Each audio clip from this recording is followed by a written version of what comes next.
Europe 1, il est 9h03.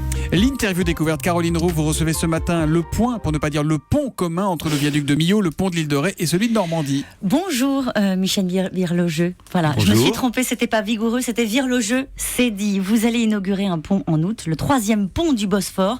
C'est votre dernier pont. Est-ce que c'est le plus fou ? Le plus fou, non, mais enfin c'est quand même un ouvrage très important puisque il franchit le Bosphore sans appui en rivière, donc avec une portée de 1408 mètres entre les deux pylônes, et il va porter une autoroute avec 4 voies de circulation dans chaque sens, ça fait 8 voies de circulation, plus 2 voies ferrées. Si bien que pour qu'il soit élégant, également pour qu'il soit dans la même famille de forme que les 2 premiers ponts sur le Bosphore, ce qui était une exigence du gouvernement turc.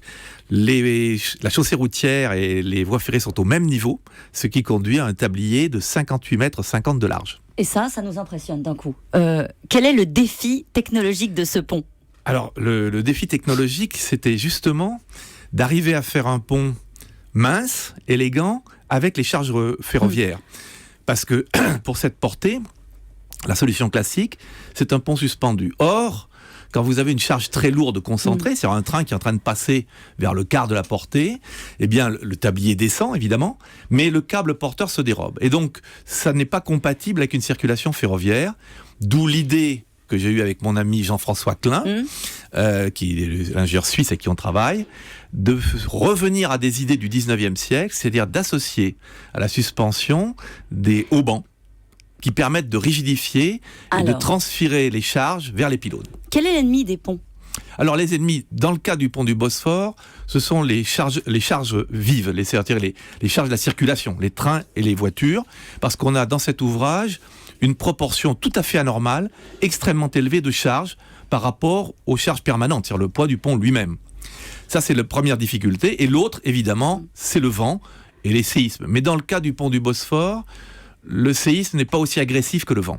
Michel Virlogeux, le pont de Normandie, c'est vous. Le pont de l'île de Ré, c'est vous. Le viaduc de Millau, c'est vous. Quand vous les regardez, ces ponts-là, et il y en a d'autres, vous avez fait à peu près 200 ponts, lequel vous impressionne encore aujourd'hui le plus ? Bon, c'est toujours le dernier, bien sûr. Donc, je veux dire que les grands, c'est évidemment le pont de Normandie, le viaduc de Millau, le pont de Térénèse en Bretagne, qui est un pont au banc courbe. Alors, il n'est pas très grand, mais techniquement, c'est extrêmement difficile. Et sur le plan architectural, il est assez merveilleux. Et puis, évidemment, le pont sur le Bosphore. Et puis, le pont Jacques Chaban-Delmas à Bordeaux, qui est un pont levant, qui est très beau. C'est l'architecte qui commande ou c'est l'ingénieur ? Pour le viaduc de Millau, c'est Norman Foster qui vous a donné le cap ? Non. Et ben voilà. Non. Alors, je vais redire. D'abord, je ne vais certainement pas dire du mal de Lord Foster, parce que sans lui, le pont ne serait pas aussi beau, d'abord. Peut-être même qu'il n'aurait pas été construit comme ça. Mais par contre, la conception était antérieure à l'arrivée de Norman Foster, puisqu'il n'était pas encore Lord à l'époque.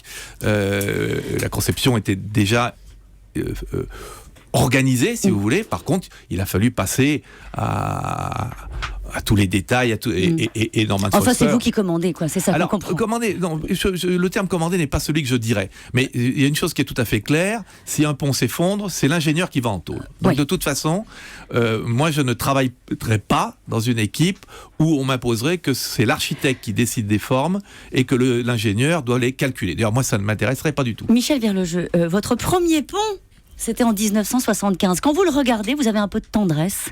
Alors je ne le regarde plus du tout, d'abord parce que il était très moche. Et donc si vous voulez, j'ai très vite considéré que la démarche que j'avais eue, qui était une démarche purement technique pour essayer d'avoir le minimum de matière, c'était un pont assez petit à Calais, je crois que la portée devait faire, 45 mètres ou quelque chose comme ça, et donc j'ai passé mon temps à essayer de raffiner des calculs, et à la fin, j'ai compris que c'était pas ça mon métier. Vos outils ont changé depuis 1975 ? Oui, parce qu'à l'époque, je faisais les calculs avec une règle à calcul Aristo de 12 cm et demi. On me l'a volée, donc aujourd'hui, je travaille avec une petite Texas Instruments Collège qui vaut 20 €. Et on peut faire des ponts avec une Texas Instruments Collège. Galaxy, celle que j'avais quand j'étais petit. Non, je crois pas, je sais pas. Je suis pas sûr que vous faisiez les mêmes calculs. Non, ça, tout dépend. Il était bien évident.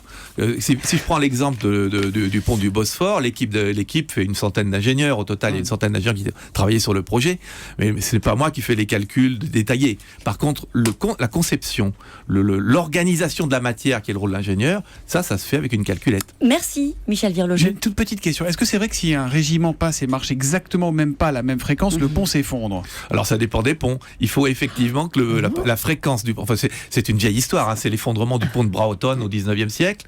Et la légende veut que le pont de la Basse-Chaîne à Angers soit tombé de la même façon, mais c'est pas absolument certain. Mais c'est la même chose que pour le vent. C'est-à-dire que dès que vous avez une excitation qui est dans la même période que les vibrations du pont, eh bien vous avez un danger. Bon, de toute façon, il y a bien longtemps que les régiments marchent plus au pas. Merci beaucoup en tout cas Merci d'être à venu demain. ce matin. C'est pas vrai, vous avez raison de le dire, c'est pas vrai.